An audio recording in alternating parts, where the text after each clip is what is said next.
afecta a la economía. Pero vamos a empezar con Jorge González Izquierdo, le damos la bienvenida, economista, todo el mundo lo conoce. Y yo le preguntaba fuera de micrófono, ¿hace cuánto tiempo aproximadamente en el Perú no hablábamos de la posibilidad de una recesión económica? Buenas noches, Mónica. Muchas gracias por la invitación. Sí, efectivamente, más de 20 años, creo yo, y con algo más grave que después lo podemos explicar, una posibilidad en términos condicionales de que se combine recesión con inflación alta, y eso se llama estanflación. Eso... Ahora, vamos a explicarlo con calma. Menos todavía, ¿no? Pero menos inicialmente, todavía. ¿estamos oficialmente en una recesión? No, oficialmente no. ¿Por qué? Porque hay formas diferentes, Mónica, de verdad, en la ciencia económica, de cómo te mide una recesión. Pero, dentro de esas diversas formas, hay una que se usa mucho, y que incluso organismos internacionales como el Fondo Monetario Internacional lo usa. Es una medida. Sí, te dice, y es bien sencilla, te dice, si una economía con cifras interanuales tiene 2 trimestres consecutivos, seguiditos, en negativo, de crecimiento negativo, se dice ya configura una situación de recesión. En el Perú, el primer trimestre, enero, febrero y marzo, ya lo tenemos negativo. Ya está negativo. ¿No? Menos 0.4. El segundo trimestre, que sería abril, mayo, junio, en abril el crecimiento fue ligeramente positivo, pero en mayo fue fuertemente negativo. Entonces falta conocer junio, el tercer mes, para saber si el trimestre, los 3 juntos, sale negativo o positivo. Pero si sigue la tendencia, porque no ha cambiado casi nada. Bueno, hasta junio veremos, pero eso sale el 15 de agosto, la cifra oficial, y a mí me gusta hablar sobre cifras oficiales. Entonces, a tu pregunta muy concreta, ¿oficialmente estamos en recesión? No, porque nos falta saber qué le pasó al mes de junio.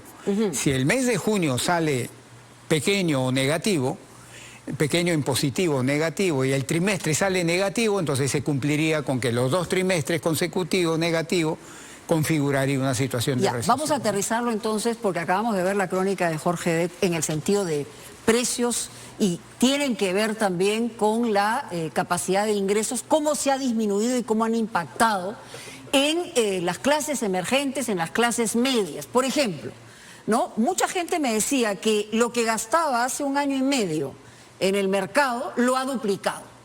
¿Puede ser esa percepción real? Mira, las cifras, ¿qué te dicen? Las cifras te dicen que la inflación hasta el año 2020, Mónica, el Perú no tenía problemas de inflación. Sí, claro. ¿No? Desde el 2002, ¿no? Sí. ¿En qué sentido? En qué sentido que había inflación, pero una cosita así. Muy pequeña. Sí. Pero el 2021 ¿no? subió fuertemente, el 2022 subió más. La pandemia, ¿no?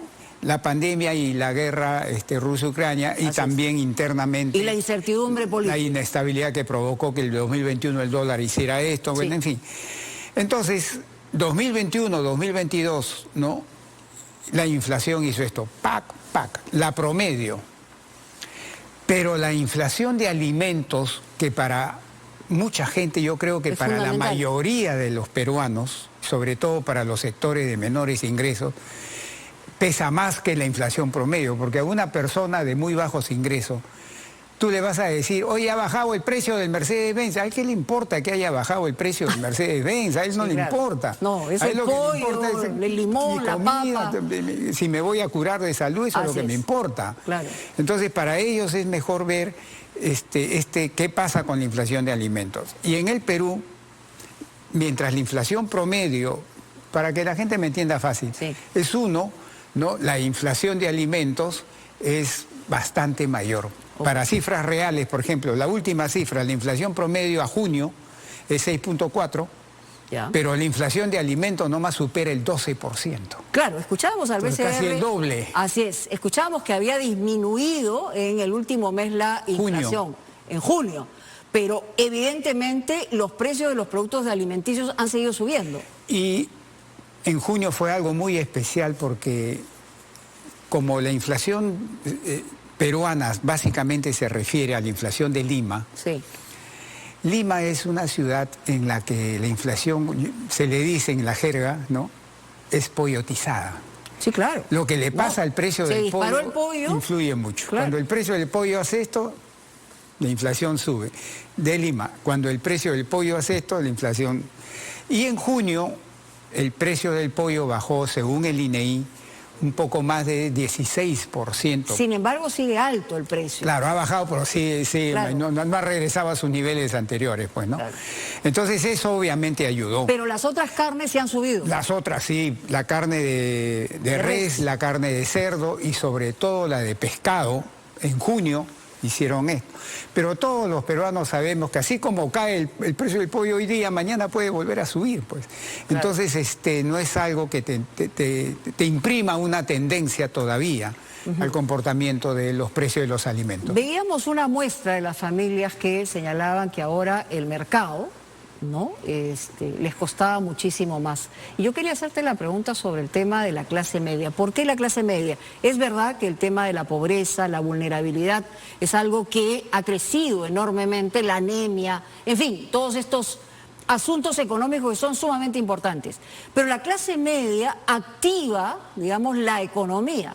Entiendo que hay un número importante, de acuerdo a las cifras que tú manejas, que tiene que ver con que cientos de personas de la clase media ahora están en un nivel de vulnerabilidad, es decir, muy cerca de la pobreza. Sí, mira, la clase media, Mónica, en países, en general en todos los países, pero especialmente en los países que están desarrollándose, creciendo, desarrollándose, la clase media es el motor de ese crecimiento, ¿no? Y además tiene un rol muy importante, ¿sabes en qué? En curarte ese problema que es la desigualdad en la distribución del ingreso y la riqueza en una sociedad. Tiene un rol muy importante. Correcto. ¿Y qué ha estado pasando con la clase media en el Perú? Que después de la pandemia, la clase media en el Perú se ha achicado.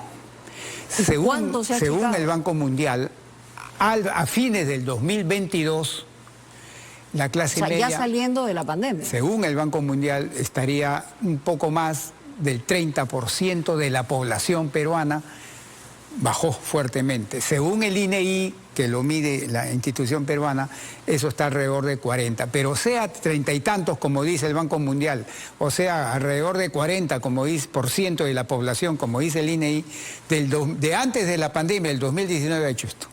Entonces la clase media se ha encogido en el Perú, y eso es algo que hay que decirlo, que hay que tomar nota, porque ahí está una de las razones por las cuales la economía está cojeando, una de las razones por las cuales la pobreza ha subido en el Perú. Ahora, siempre se señala que los fundamentos económicos del Perú todavía se mantienen fuertes, es decir, los cimientos sobre los que creció la economía a partir de los años 90.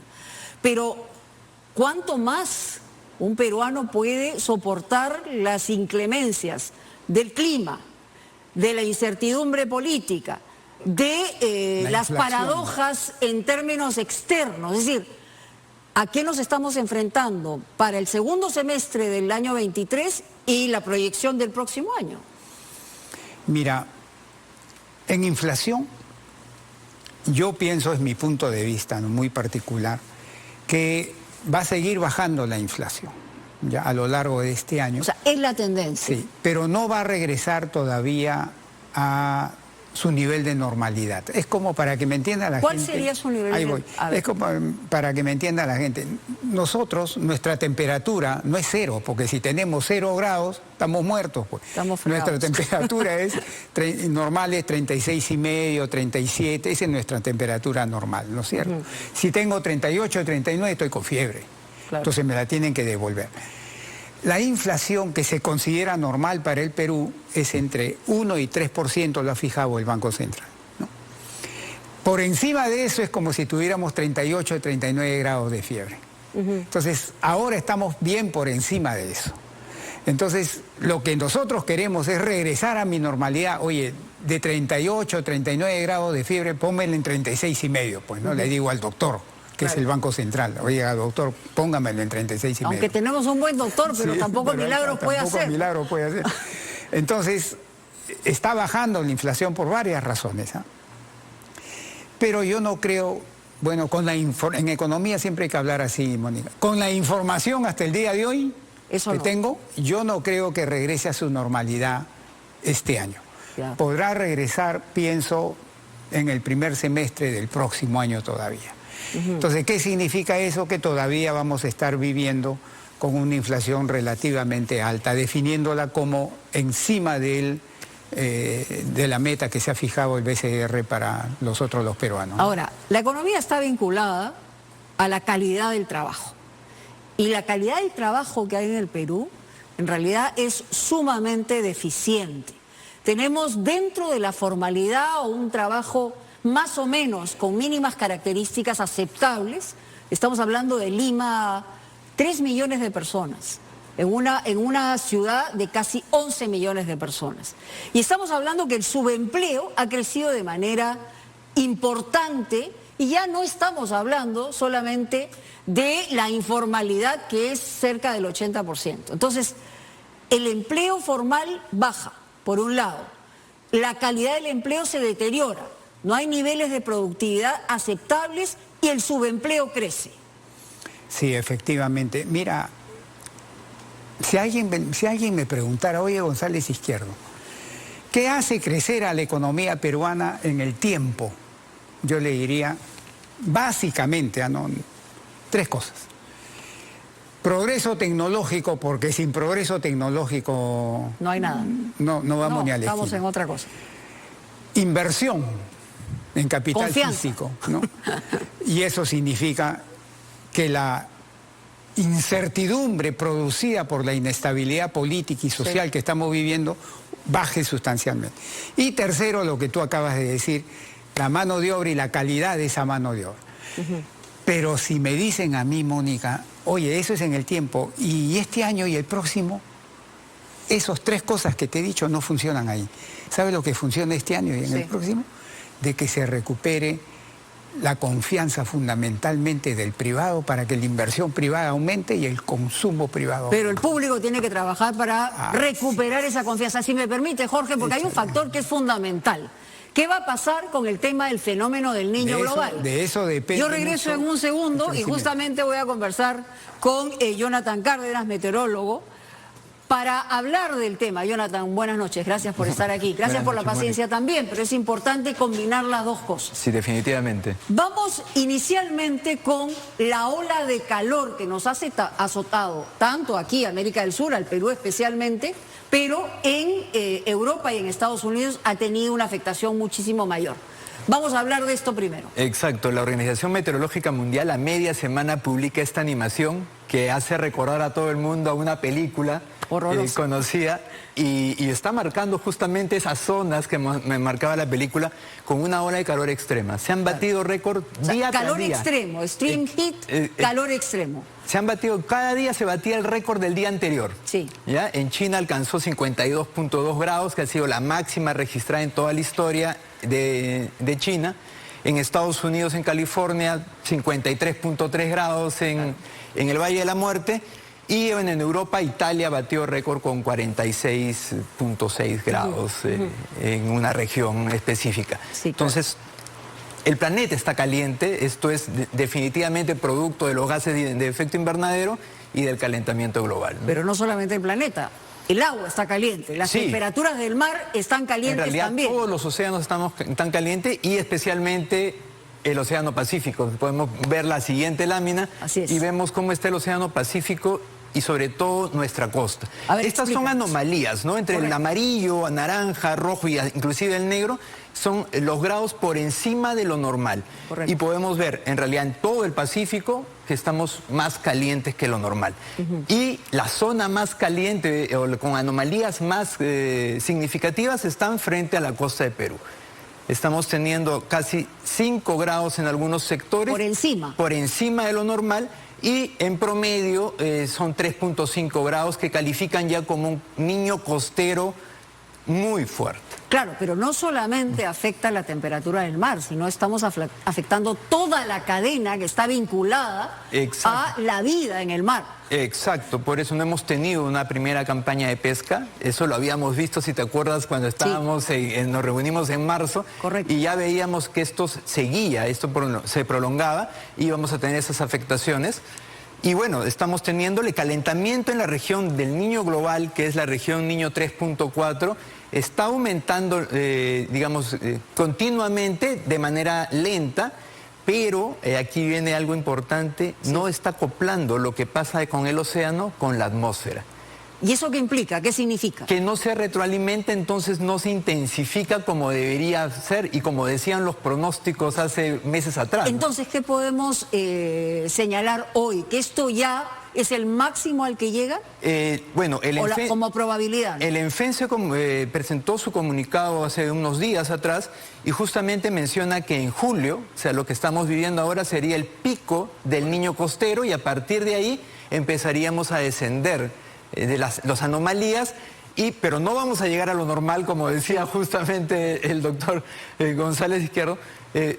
Va a disminuir la fiebre, pero vamos a seguir. O sea, seguimos con fiebre, digamos. Exacto, vamos a seguir y el pronóstico indica que vamos a llegar al verano con fiebre, pero ya no de 40 grados, sino ya de 37 o 37,5. O sea, una cosa débil, un calentamiento débil. El siguiente tiene que ver con esto que hemos escuchado muchas veces, las ondas Kelvin. Exacto. ¿Qué significa? ¿Cuál es esta formación? Justamente parte de esta interacción entre el océano y la atmósfera es que se retroalimenta y comienza a formar más olas de calor. En este caso, lo que hemos tenido, la última onda se formó hace más de 2 meses, ya la tenemos frente a nuestra costa, por eso en julio estamos teniendo temperaturas similares a las de enero de este año. De acuerdo. Pero como no está acoplando el océano y la atmósfera, y estamos viendo, por ejemplo, ondas Kelvin frías. Ya. Y eso es bueno. Claro, eso es bueno porque atenúa el calentamiento que estamos viendo a 300 metros de profundidad en todo el Océano Pacífico y comienza ya en la parte más subsuperficial a generarse estas ondas frías, ¿no? ¿Y las condiciones actuales, después de esta explicación, cuáles son exactamente? Mira, ahorita tenemos un niño costero y un niño global juntos.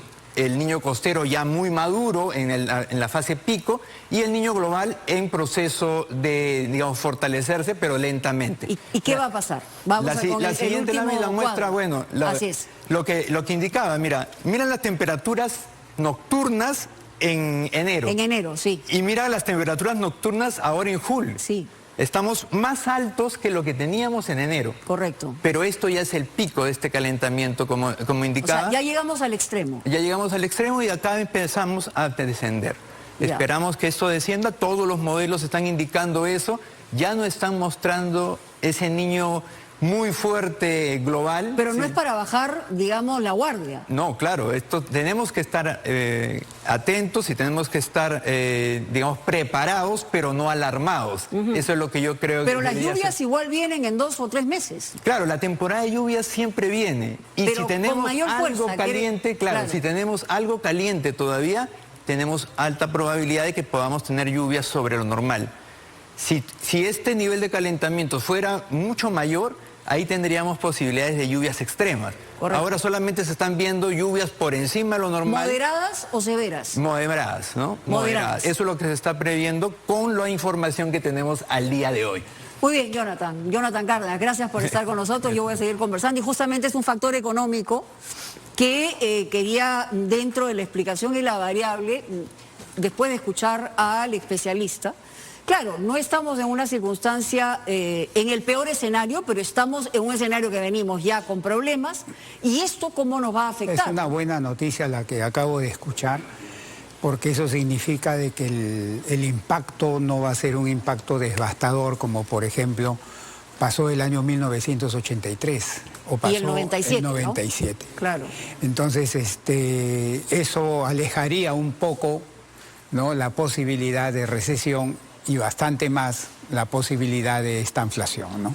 Es una buena noticia. Si es que, pero tú sabes acá, ojalá se cumplan esas claro, predicciones. esos son predicciones, escenarios que, digamos, el gobierno, por ejemplo, hace un par de semanas anunció un paquete importante de 1.400 millones para enfrentar, no con la previsión el niño, sino como de manera reactiva de lo que había dejado Yaku, lo que había dejado el niño costero, en fin, y lo que no se había hecho en los últimos años desde el último niño para enfrentarlo. O sea que hay un déficit muy grande que se está cargando. Por eso es que era importante, tenía que ver, por ejemplo, con lo que te ofrece el mar, con lo que te ofrece la tierra, porque todo eso va a estar afectado en una circunstancia anómala, como viene a ser estas temperaturas. Mira, y es muy importante lo que ha hecho tu programa de invitar al señor especialista, ¿sabes por qué, Mónica?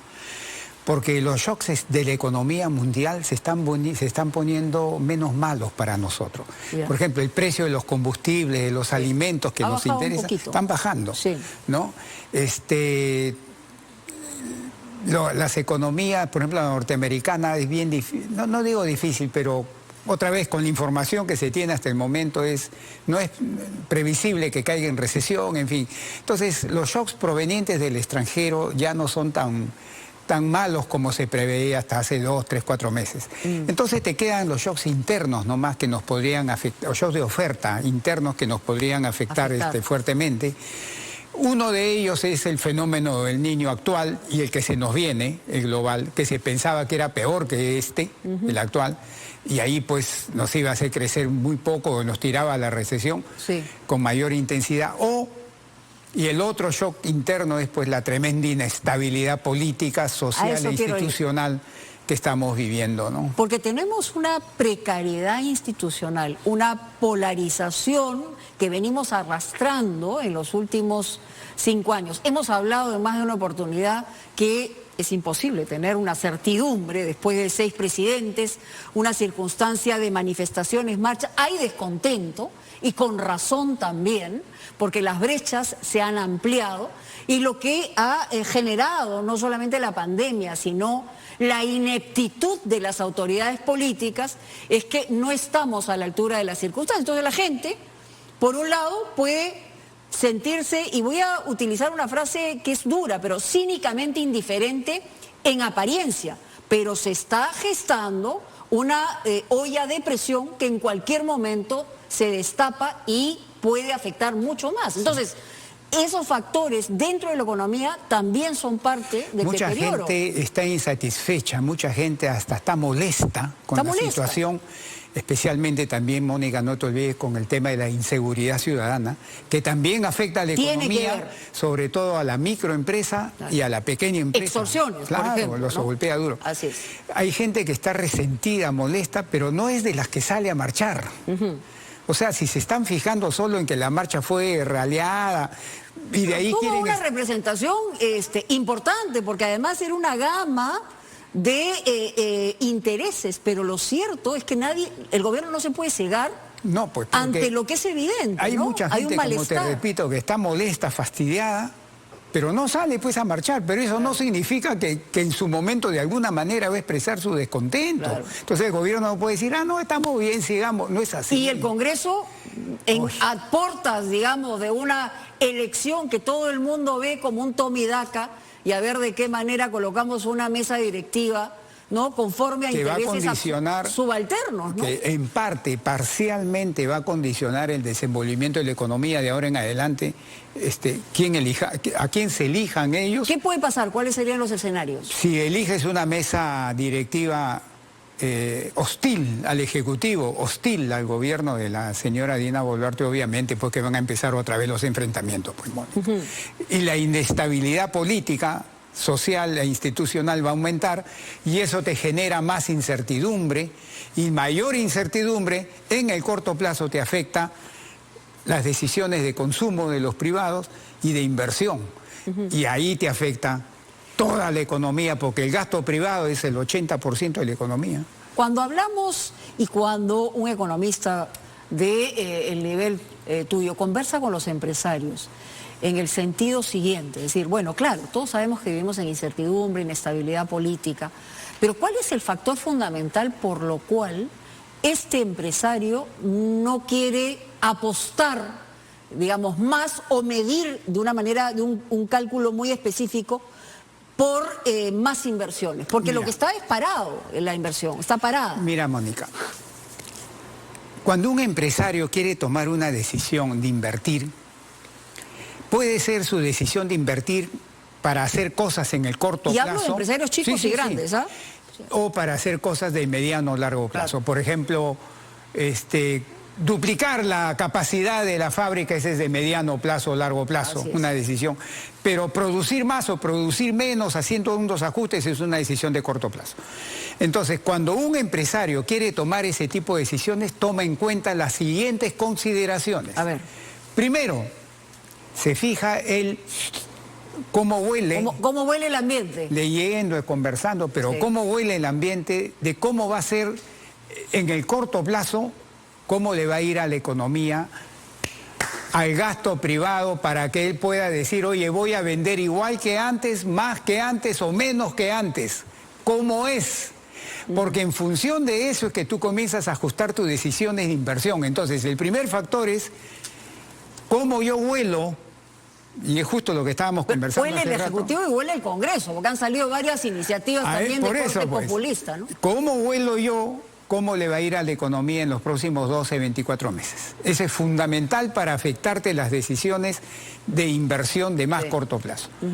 Pero para el resto de inversiones de mediano y largo plazo ya entran en consideración otros factores. Por ejemplo, ahí sí ya se va a fijar, oye, y el gobierno seguirá, no seguirá, se lo tumbarán, no se lo tumbarán, ¿no? Oye, ¿qué candidatos hay para el 25, para el 26? ¿Me dan confianza, no me dan confianza? ¿Qué cosas están diciendo? ¿Qué cosas?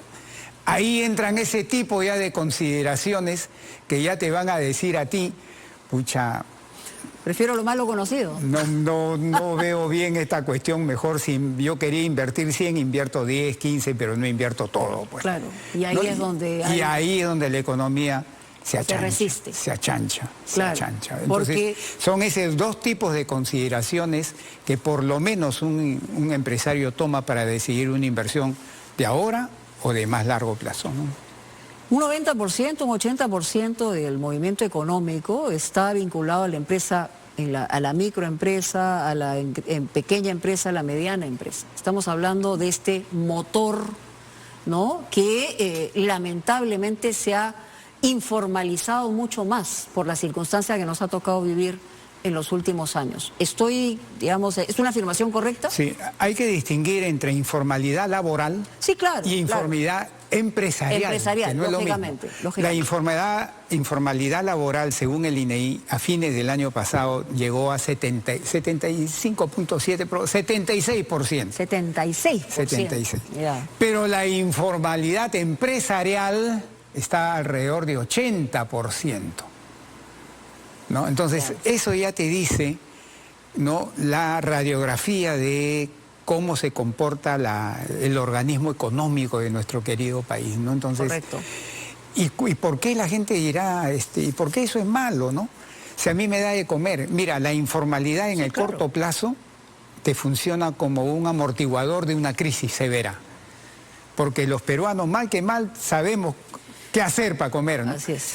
Pero ¿sabes qué problema tiene ese sector cuando se hace muy grande y demora mucho tiempo? Que su productividad es bien baja. Ese es el problema. Y eso también se convierte en un lastre para el crecimiento más alto que quiera tener el Perú en el tiempo. Ese es uno de los problemas más graves dentro de la informalidad. Muchas gracias. No, gracias, Mónica. Quiero siempre muy entendible y la verdad es una situación complicada que hay que tener en cuenta. Y a propósito, mencionabas algo que es importante, que tiene que ver qué va a pasar en el Congreso de la República, ¿no? ¿Qué se está pugnando? ¿Quiénes están haciendo alianzas para lograr un cupo en la mesa directiva? Y tiene que ver precisamente con situaciones que van por encima de la mesa y por debajo de la mesa. Roberto Ramírez va a hacernos una crónica, yo le agradezco.